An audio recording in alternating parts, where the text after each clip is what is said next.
Okay, so today I want to introduce you to a new project that we're doing on the channel. We're going to be building this axial kit transmission, which is the AX3143-9. Came in the kit Cherokee. It's the laydown transmission. We're going to be building it for a Chevy C10 project that we're doing. It's up here. So just two-wheel drive. It's going to be full air ride suspension on it. It's a TLT monster truck axle in the back that's had the lockouts put in it so that it won't steer, and it's going to be possibly a Tamiya beam axle from the highway truck up front. And so for now, we're going to put together this kit transmission.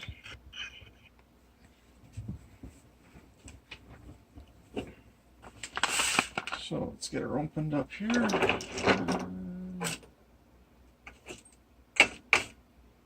Find my knife.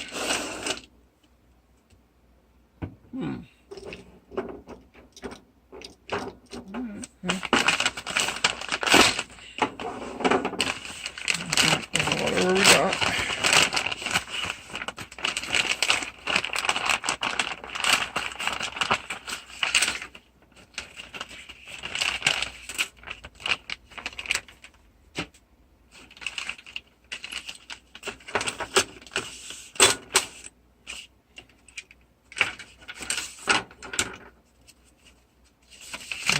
Look at the instructions here.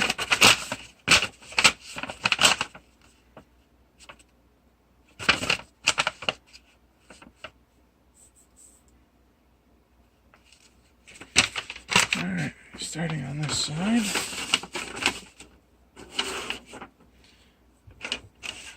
So the nice thing about this kit, it's all complete, but because it was a kit transmission, it comes with the sintered metal gears, which is really nice, and comes with a bunch of bearings, which is typical, but it's nice to see bearings. I am gonna have to go find a knife though, just one sec. Okay, so first thing we'll open up is this.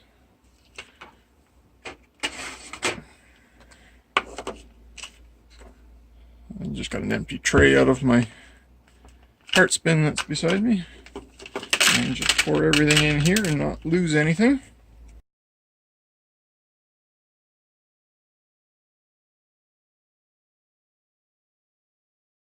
I'm going to make the top gears. So we want this one. That's our bottom one. And we want this one for the top. Pin.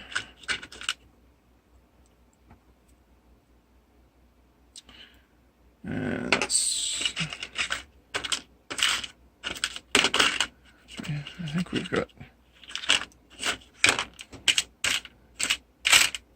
yeah, there. So there is, don't want to lose it.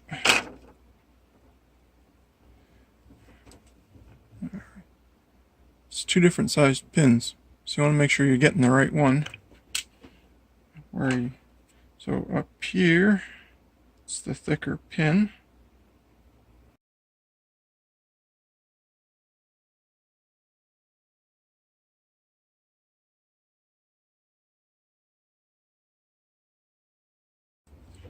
So that's what it should look like. And then the lower one,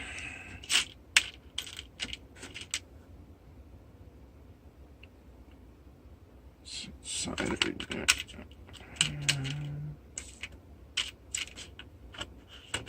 I should have.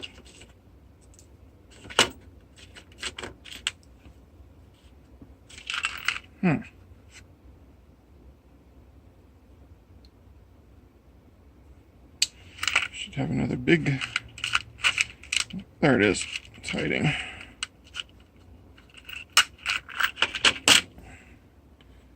So that one goes here. And then our big gear goes on.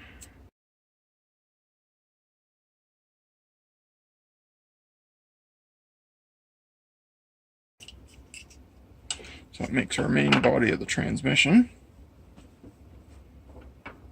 Just out of field view here.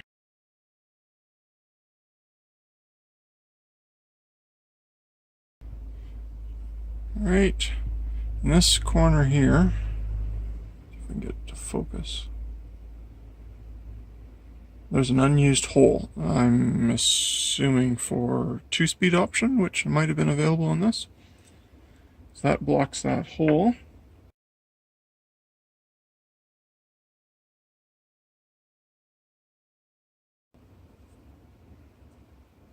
So this here would be part of your 2-speed setup when it's installed. It'll spin together, and then this goes together.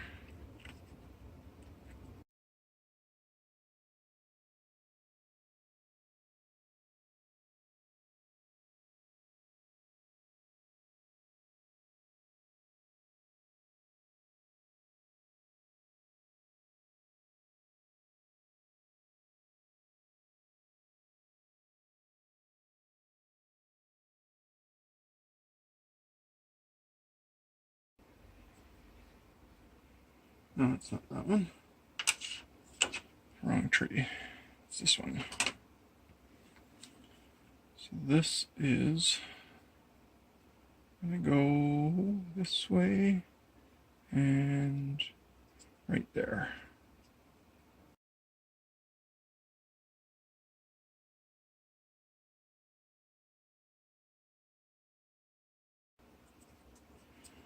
So this is the back of our transfer case,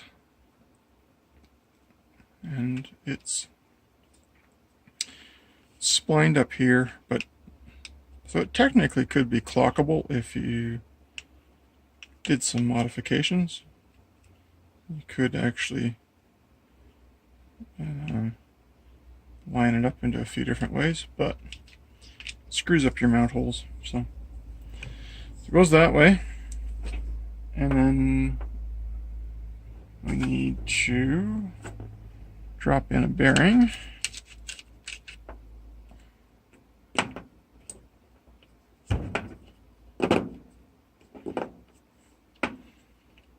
And then we need one of these gears.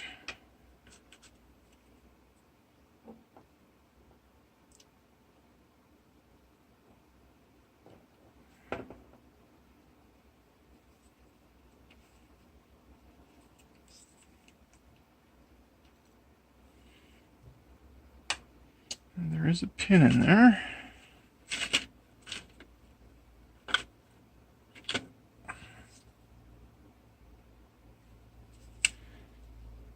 Let's see if we can.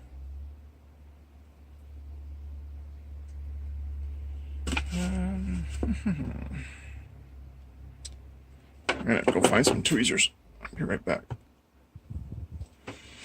Okay. So we're gonna get the pin in there without it disappearing on us. There you go. Get it to center up. And then drop in this gear. There we go. So that gear's in place. And put some grease on it.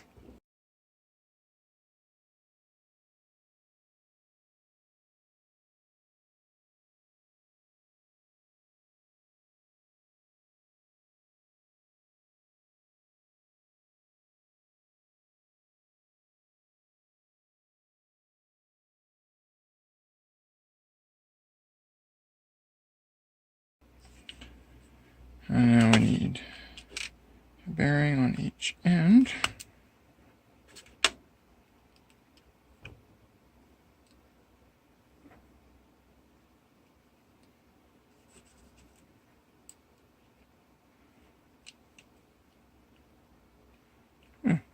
These are all the same size.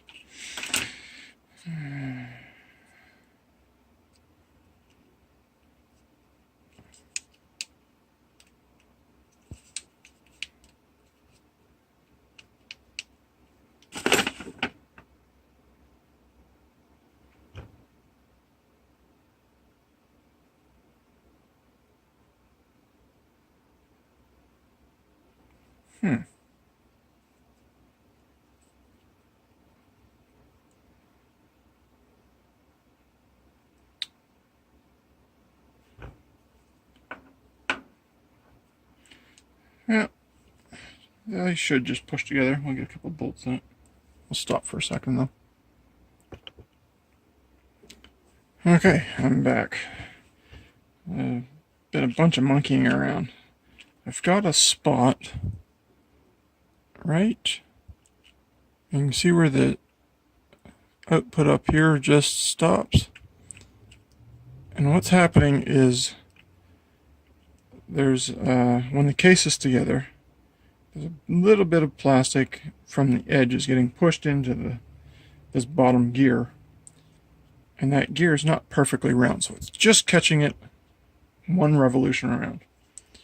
And just barely get it to push past with my hand right now. So what I'm hoping is we'll hook a motor to it and we'll just spin the heck out of it and it will make room for itself. Because I'm not going to chase it down all day. So I still need to put bolts in the back of this. So we have two of these long guys for the top and a short one for down on the bottom. That's not that one. It is this one.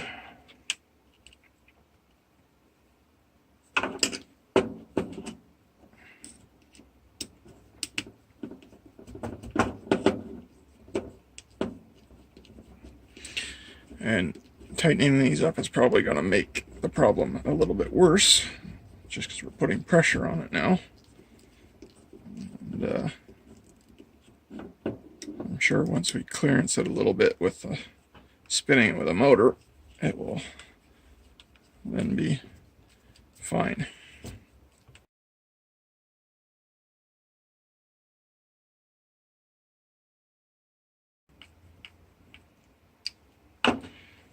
Okay, so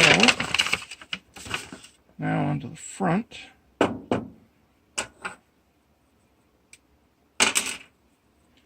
Set up the motor mount.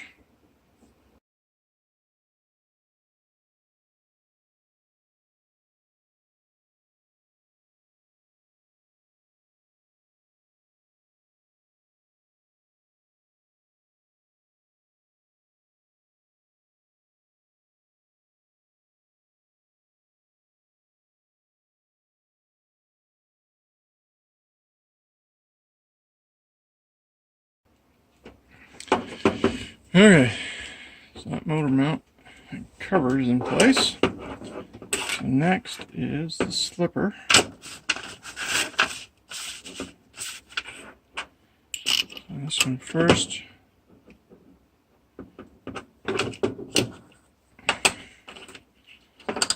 Pads on the gear here.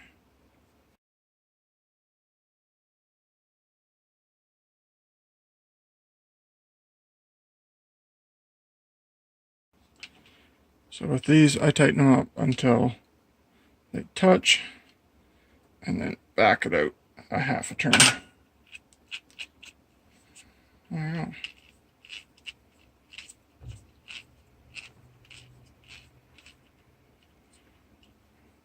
Actually says 8 mil, but I like them tight. 8 mil would put the end of the nut up probably about the end of the stud there. So now only thing left would be to hook a motor up, put the pinion in, set the pinion, and then it would be done. For now, because I'm not sure what motor we're going to run, I'm just going to set the end of the cover, which goes in like so.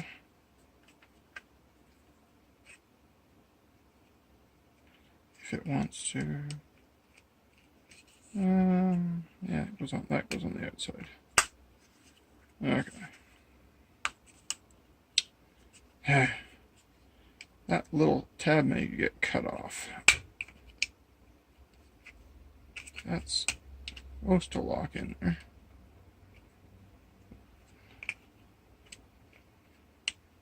Doesn't want to for some reason.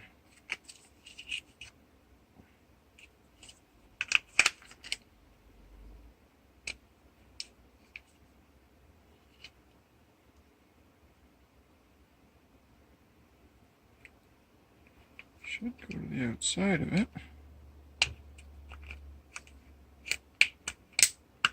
There.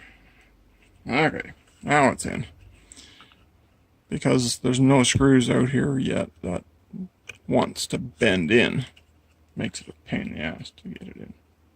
Okay, so there we have completed kit transmission that we are going to use in a two-wheel drive truck.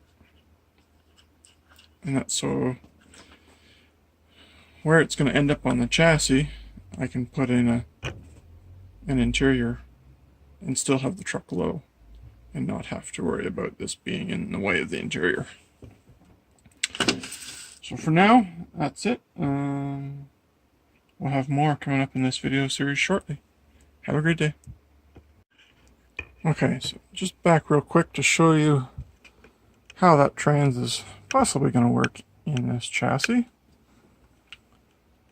So for starters, we're using the Proline 66 Chevy cab only body. And then we're using a pair of Viterra Ascender frame rails because they've got a nice sort of sharp kick front and back, plus the adjustability. So we currently have them one further hole out from what they call for the three different wheelbases they use. I have a 3D printed c10 drop skid, and that is quite a bit forward because we've got the kit c10 transmission forward. So the dash of the body is going to be about here. The reality is, if I want to go this far, I could almost do a full drop interior, full height, and have room for everything inside. Not going to on this build because this is going to be a kind of a quick build.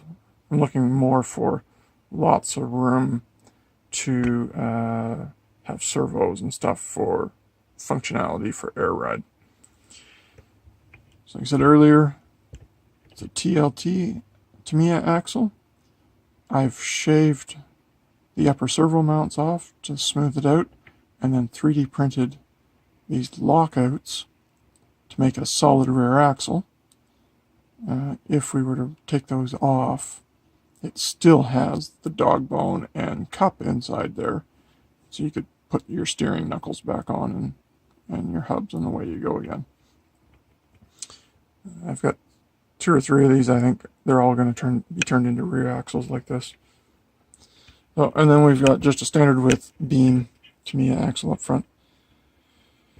Currently, right now, if we put the body on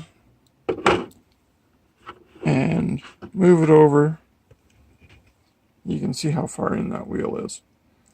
So I either just center it up and have a really deep wheel, 3D print a wheel, or I'm actually going to maybe split the beam and extend it so that the wheels are out further.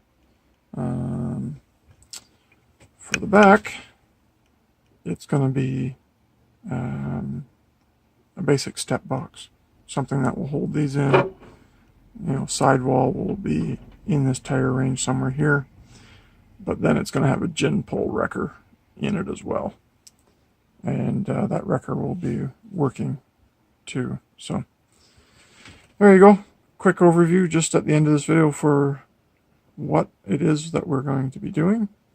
And like I said, lots more coming. We're going to do a weathering video on the body, how to weather Lexan, and you're going to learn with me because it's only been done one other time for myself. We'll also weather an interior. More than likely going to use the Pro Line Lexan interior unless I find a printed one I can use. And then we'll scratch build the bed. 3D print probably the step fenders, but we'll scratch the box and scratch build the wrecker. So there'll be lots of videos this winter on this one. So follow along and enjoy, and have a great day. Thanks.